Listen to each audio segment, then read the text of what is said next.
কথায় আছে মাছে ভাতে বাঙালি। বাঙালিরা মাছ প্রিয় মানুষ, তারা মাছ খুব ভালোবাসে।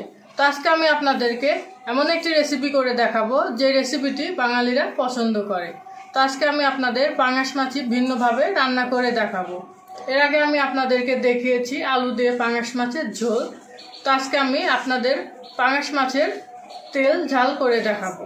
বাই দ্য ওয়ে, আমি স্বর্ণা, আপনারা দেখছেন অর্ণা কিচেন। আজকের রেসিপি পাঙাশ মাছের তেল ঝাল। তো চলুন রেসিপিটি শুরু করি। এখানে আমি পাঙাশ মাছ নিয়ে নিয়েছি। তো এই পাঙাশ মাছ আমি আগে থেকেই ভালোভাবে লবণ এবং সামান্য একটু লেবু দিয়ে ধুয়ে নিয়েছি।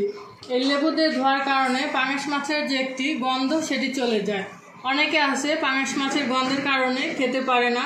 তো আপনারা যদি এইভাবে লেবু এবং লবণ দিয়ে মাছগুলো ভালোভাবে ধুয়ে নেন তাহলে রান্নার পরে দেখবেন কোনো গন্ধই লাগছে না। তখন আমি মাছগুলো ভালোভাবে মাখিয়ে নেব। তার জন্য আমি দিয়ে দেব পরিমাণ মতো লবণ, দিয়ে দেব হলুদ গুঁড়ো। তখন আমি সব কিছু দিয়ে ভালোভাবে মাছগুলো মাখিয়ে নেব।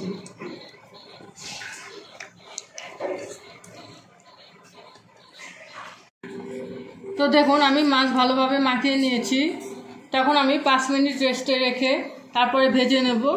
তো আর হ্যাঁ, আমার চ্যানেলের যদি আপনারা নতুন বন্ধু হয়ে থাকেন তাহলে অবশ্যই আমার চ্যানেলটি সাবস্ক্রাইব করে দেবেন এবং পাশে থাকা বেল আইকনটি বাজিয়ে দিবেন, যাতে করে আরও নতুন নতুন রেসিপি আমি আপনাদের সাথে শেয়ার করতে পারি।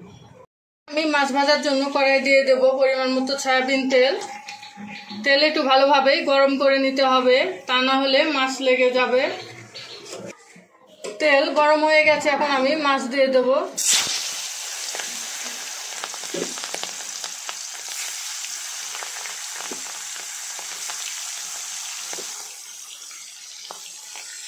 ওই মাছগুলো আমি ভালোভাবে ভেজে নেব। আপনারাও মাছগুলো রান্নার আগে এইভাবে ভালোভাবে ভেজে নেবেন।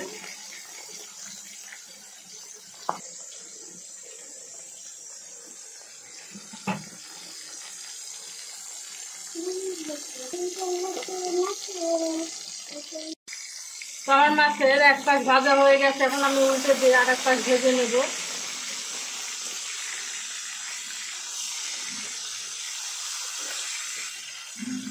তো আপনারা ওইভাবে এপাশ ওপাশ ভালোভাবে ভেজে নেবেন। মাছগুলো ভাজা হয়েছে, এখন আমি মাছগুলো তুলে নেব।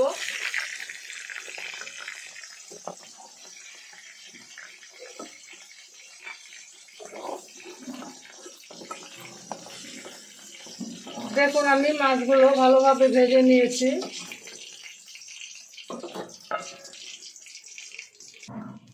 আমি বাকি মাছগুলো ঠিক এইভাবেই ভেজে নেব।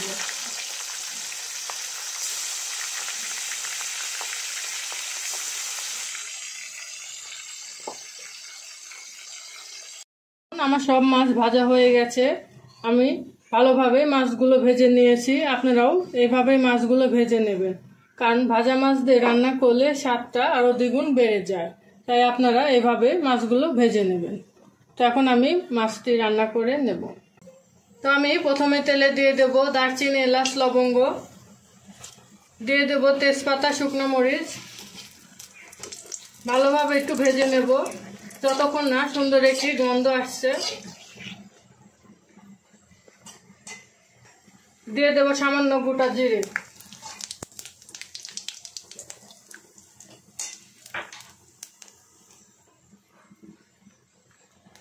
দিয়ে দেব পেঁয়াজ কুচি। পেঁয়াজ নাড়াচাড়া করে ভালোভাবে ভেজে নেব যাতে করে পেঁয়াজের কাঁচা গন্ধটা চলে যায়।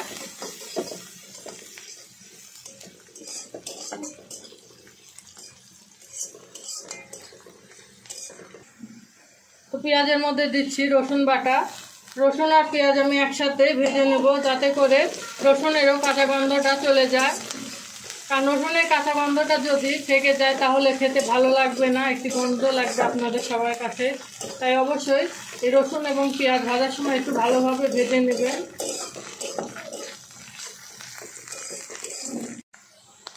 দিয়ে দিচ্ছি জিরে বাটা, আদা বাটা। আদা এবং জিরে আমি ভালোভাবে আগে মিশিয়ে নেব যাতে করে পুড়ে না যায়।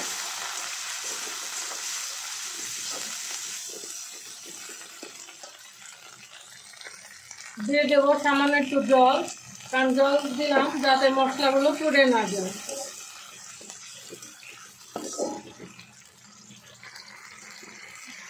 এখানে দিয়ে দিচ্ছি শুকনো লঙ্কা বাটা এবং ধনিয়া বাটা একসাথে। আপনারাও সবসময় চেষ্টা করবেন যে আসলে যে কোনো জিনিস ভালোভাবে রান্না করতে চাইলে বাটা মশলাটি ব্যবহার করা, কারণ বাটা মশলা যদি কোনো খাবারে ব্যবহার করা যায় তার স্বাদটাই দ্বিগুণ বেড়ে যায়। তো আমি সেই জন্য সব কিছু মশলাই বাটাটাই ব্যবহার করছি। দিয়ে দেবো পরিমাণ মতো হলুদ গুঁড়ো, সামান্য পরিমাণে লবণ। তখন আমি সব কিছু একসাথে মিশিয়ে নিয়ে ভালোভাবে মশলা কষিয়ে নেব, কারণ যত ভালোভাবে মশলা কষানো যাবে রান্নার স্বাদটা তত ভালো আসবে। আমার মশলা কষানো হয়ে গেছে, তেল ছেড়ে দিয়েছে আর সুন্দর একটি গন্ধ বেরোইছে। তো দেখুন মশলা গ্রেভিটাও কত সুন্দর হয়েছে। তখন আমি দিয়ে দেব পরিমাণ মতো জল। তো আপনারা যে যেমন ঝোল খেতে পছন্দ করেন সেই পরিমাণ অনুযায়ী ঝোল দিয়ে দিবেন।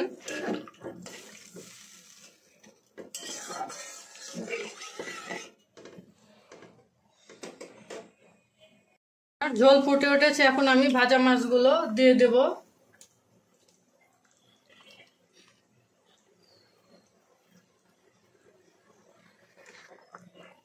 তো আমি সব মাছ দিয়ে দিয়েছি।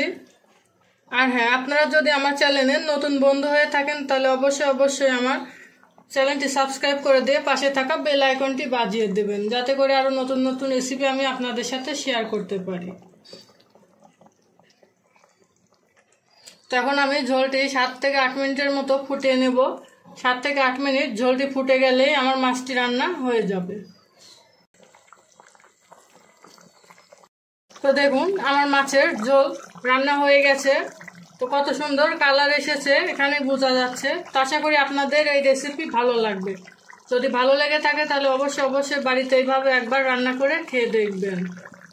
এখন আমি আপনাদের পরিবেশন করে দেখিয়ে দেবো। দেখুন কত সুন্দর হয়েছে আজকের এই পাঙাশ মাছের তেল ঝাল রেসিপিটি।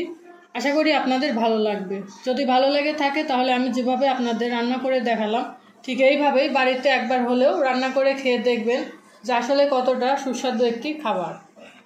তো আমার চ্যানেলে নতুন বন্ধু হয়ে থাকলে অবশ্যই আমার চ্যানেলটি সাবস্ক্রাইব করে দিবেন এবং পাশে থাকা বেল আইকনটি বাজিয়ে দিবেন। আর রান্না কেমন হয়েছে তা অবশ্যই কমেন্টে জানিয়ে দিবেন। সবাই ভালো থাকবেন, সুস্থ থাকবেন। ধন্যবাদ।